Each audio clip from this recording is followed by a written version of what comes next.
As técnicas de cirurgia plástica têm evoluído muito rapidamente e nós, radiologistas, precisamos acompanhar essa evolução e entender essas técnicas para poder ajudar verdadeiramente com os nossos exames de imagem no planejamento cirúrgico.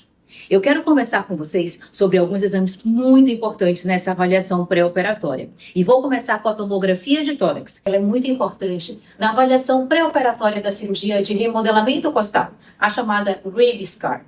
A maioria das pessoas tem 12 pares de costelas. As costelas verdadeiras vão do primeiro ao sétimo par. As costelas falsas da oitava até a 10ª. E elas são chamadas assim porque elas não se articulam diretamente com o externo. Elas se articulam com as cartilagens das costelas verdadeiras. Mas as mais importantes na cirurgia plástica são as chamadas costelas flutuantes, que costumam ser a 11ª e a 12ª costelas. Existem, é claro, as variações anatômicas, e é aí que a tomografia pode nos ajudar. Nós podemos ter costelas supranumerárias, que normalmente são as costelas mais altas. Existem também as chamadas costelas bífidas, mas que elas costumam ficar aqui, por volta do quarto par. Em relação às costelas flutuantes, existem algumas variações anatômicas que são muito importantes. Entre elas, a agenesia, que acontece em 5 a 8% da população. Então, por volta de 10% das pessoas vão ter apenas 11 pares de costelas. E isso pode ser um acometimento unilateral. Então, ter costela de um lado, ter a 12ª costela de um lado e não ter do outro lado.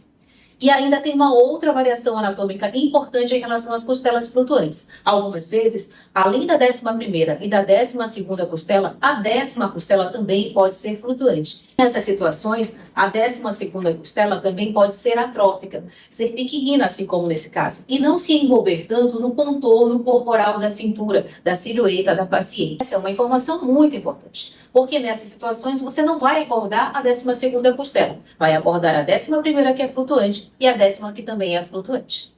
E olha só uma dica importante: como é que você deve solicitar esse exame? O ideal é que no pedido médico conste tomografia computadorizada do tórax, sem contraste, com reconstrução 3D das costelas, vistas anterior e posterior. E coloque os dados clínicos. Informe para a gente que você está fazendo uma avaliação pré-operatória para uma cirurgia de remodelamento costal. Porque essa tomografia computadorizada pode também te trazer outras informações, como a avaliação do ângulo das costelas, o comprimento delas e também a relação com a musculatura abdominal, onde terminam essas costelas flutuantes. Mas atenção! Quando você quer fazer essas avaliações de ângulo, comprimento, especialmente do comprimento, a impressão ela precisa ser em tamanho real, em 1:1 ou em 100%. Essa informação ela está naquele papel que você recebe da impressão. E por que isso é importante? Porque se esse comprimento em tamanho real for de 10 centímetros, você medir aqui e der 10 centímetros, aquela costela tem 10 centímetros. Mas se a impressão estiver em 70%, ela não tem 10 centímetros, ela tem mais. Se ela tiver, por exemplo, uma impressão de 70%, ela vai ter aí por volta de 14,2 centímetros. Então, estejam sempre atentos a essa medida da proporção do filme em relação ao tamanho real da paciente.